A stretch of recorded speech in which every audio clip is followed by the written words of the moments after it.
Welcome to Faith and Freedom. For the next few minutes, we hope to inform, inspire, and encourage you as we discuss legal victories and challenges to your fundamental freedom and religious liberties. Faith and Freedom comes to you from Liberty Counsel, a civil liberties education and legal defense organization. Join us now as Matt Staver, founder and chairman of Liberty Counsel, explains the latest legal issues all across this country. In the courtrooms of America, Liberty Counsel is winning the battle for your constitutional freedom. We must remain faithful despite what happened during the election, and we must press forward and make sure that our values are understood and articulated. I am Matt Staver, founder and chairman of Liberty Counsel. Joining me is Matt Barber, vice president of Liberty Counsel Action.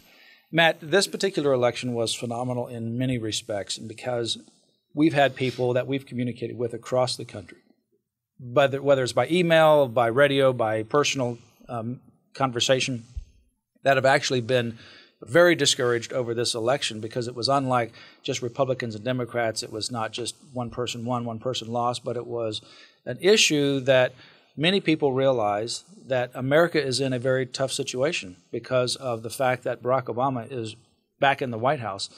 He is the most liberal, socialist, anti-liberty, anti-Israel, anti-life, anti-marriage, anti-religious values, and anti-religious freedom president, anti-free enterprise, and pro-regulation president in American history. All of that doesn't bode well for the next 4 years. And I think people realized that once this was announced that he was the winner, that we are in for some very, very bumpy times. I think a lot of people grieved over it because of grieving for the future of America, and rightly so. But one thing that we have to do is once we've gone through that grieving process, and many people are still in that process, we need to remain faithful, and we need to not let popularity polls or pundits, whether on Fox or CNN or wherever they might be, or people with the Republican Party, start to reconstruct and say we've got to abandon certain values. No, we've got to articulate our values. We've got to make sure that this great country that we have inherited remains a great country after 4 more years. What was particularly troubling about it, Matt, I think you put it best. You know, first of all, we were at a crossroads with this election, and the paths that laid before us were as clear as could be. We could go one way, we could go the other way. And you put it very well. You said America looked evil in the face and adopted it.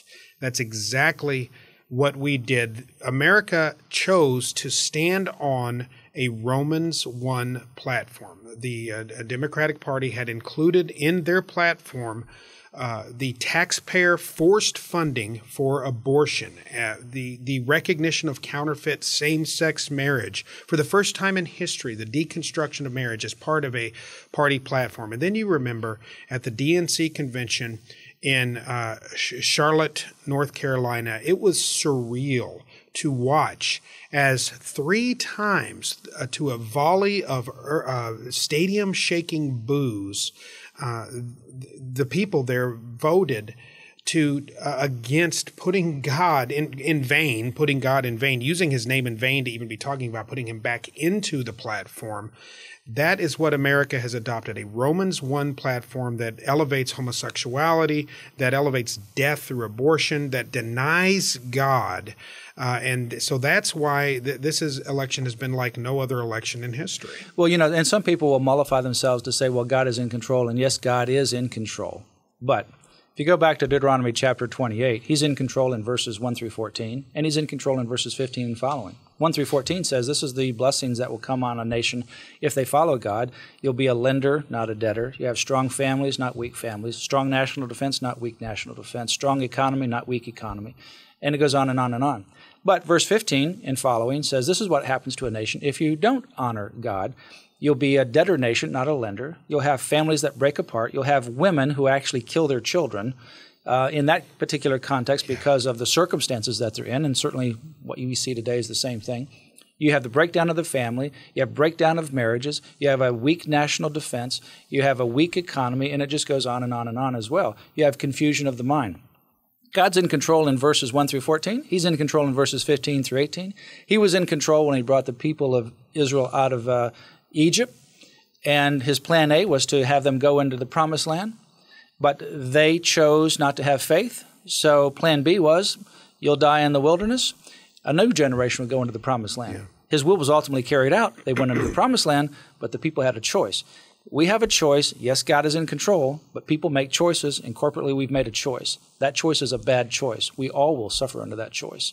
God's in control. His will ultimately will be done, but we will have a suffering under this particular next 4 years because we're standing on the brink of an economy that's about ready to collapse with the debt. We have more children will die, and funding of abortion will occur.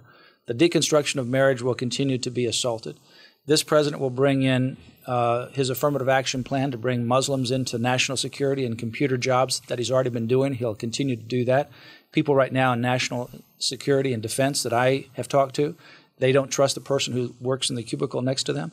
We won't stand by Israel when we need to stand by Israel. Radical Islam will continue to grow in the Middle East because we're not a strong leader. You can go on and on and on about the consequences. But in the midst of that, we have to remain faithful because we are called for this moment, and we can't lose these liberties on our watch.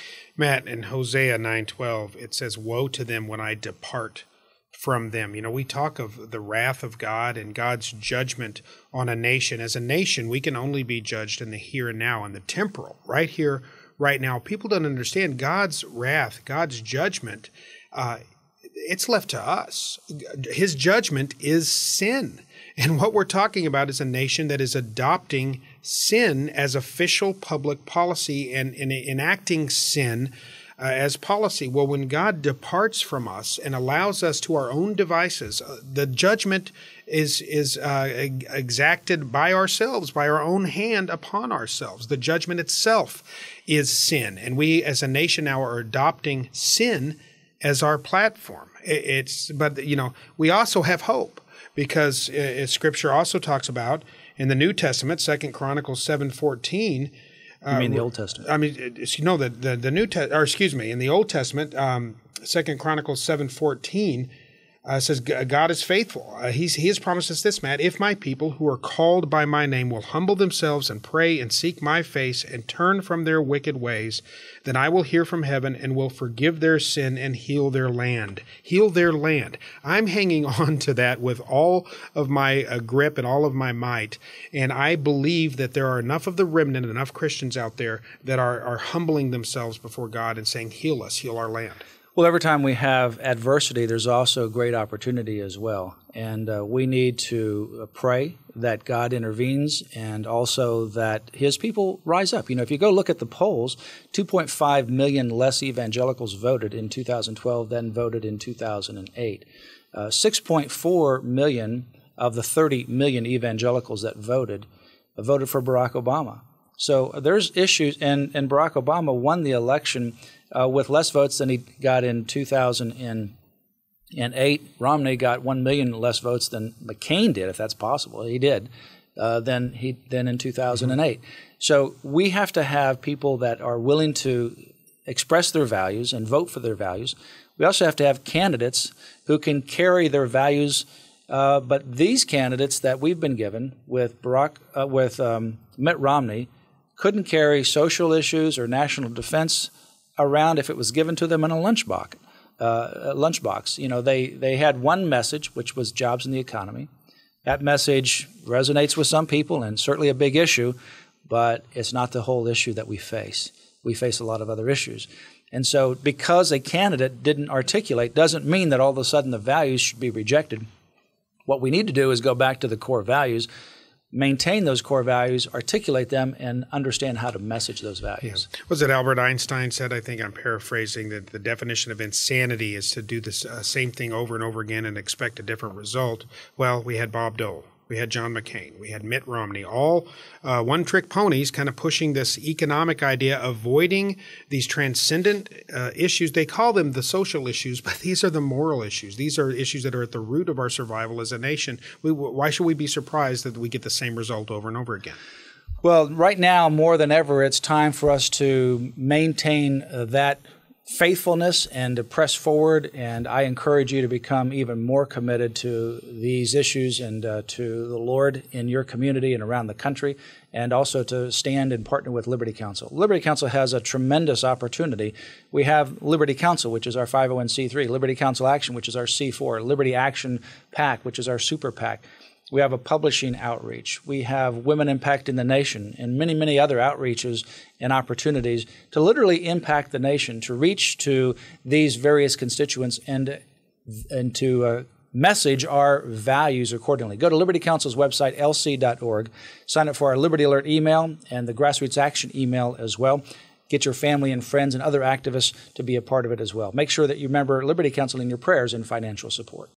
You have been listening to Faith and Freedom with Liberty Counsel. We hope that we have motivated you to stand up for your faith, family, and freedom. We can accomplish a lot when we work together. Get informed and get involved today. Sign up for our free monthly newsletter, The Liberator. We will send it out to you free of charge. Stay informed with our Liberty Alert email updates. Just click on the website at www.lc.org or call us at 1-800-671-1776. Tune in next time to learn more about your rights right here on Faith and Freedom.